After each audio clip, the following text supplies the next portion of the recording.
જીવનમાં ક્યાંક મોટું પામવું હોય ને તો પહેલા ફોકસ કરવો પડે, લક્ષ્ય નક્કી કરવું પડે કે અહીંથી મારે જગન્નાથ મંદિર સુધી જવું છે. પછી રાત્રિનો સમય હોય ને તો નાનકડી અમથી ટોર્ચ આપણી પાસે હોય ને તો એવું ના વિચારાય કે આ નાનકડી અમથી ટોર્ચ છે, હું રૂમ પરથી નીકળીશ, જગન્નાથના દર્શન કરવા ત્યાં રોડ પર જઈશ, અંધારું છે, આ ટોર્ચનો પાવર ઓછો થઈ જશે, બેટરી ઓછી થઈ જશે, લો થઈ જશે તો અડધે રસ્તે અંધારામાં હું અટવાઈ જઈશ. આવું વિચારીને જે બેસી રહે છે ને, પોતાના લક્ષ્ય તરફ આગળ નથી વધતા ને, એ વ્યક્તિને ક્યારેય જિંદગીમાં કશું મળતું નથી, મળવાનું પણ નથી. આ ગેરંટી અહીંથી છે. કેમ કે જો નાની ટોર્ચ હોય ને, તમારી પાસે એક નાનો દીવડો હોય ને તો જગન્નાથની તરફ આગળ વધવા માંડો.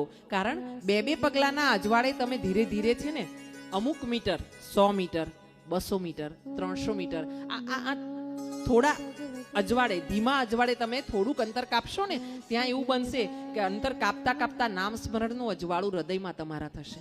હા, અને આમ સૂર્યનારાયણ ઉગી નીકળશે ને પછી તમે અજવાળે અજવાળે જગન્નાથના ખોળે જઈને બેસી જશો. હા, એટલે જ્યારે પણ નામ સ્મરણ કરવું હોય, ભાગવતજી સાંભળવી હોય ને ત્યારે વિચાર ન કરશો.